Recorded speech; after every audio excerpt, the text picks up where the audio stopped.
তো ছোটো ভাই সেদিনকে কারেন্ট চলে গিয়েছিল, তো আমি দিয়াকে বাজারে পাঠালাম একটা দিয়া আনার জন্য।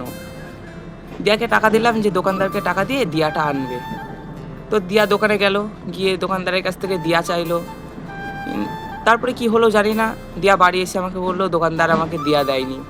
তো আমি গেলাম দোকানে, দোকানে দেখলাম ভিড় ছিল। তো আমি বললাম যে আমি দিয়াকে দিয়ে দিয়া আনতে পাঠিয়েছিলাম, তুমি কি দিয়াকে দিয়া দাওনি? দিয়ে বললো না, আমি দিয়াকে দিয়া দিয়েছিলাম কিন্তু দিয়ার বাবা আমাকে দেয়নি।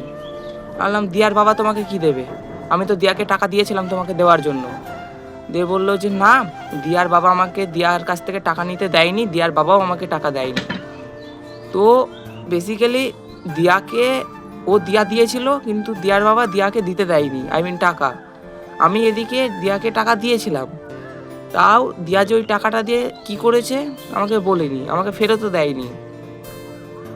তারপর দিয়াকে বললাম যে তুমি ওই টাকাটা দিয়ে কি করেছো?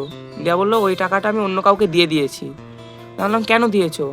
দিয়ে বললো আমার দরকার ছিল, আমি অন্য কাউকে দিয়েছি, তোমাকে কেন বলবো? আমি বললাম আমার টাকা তুমি কাকে দেবে না দেবে আমার পারমিশন নিয়ে দেবে তো?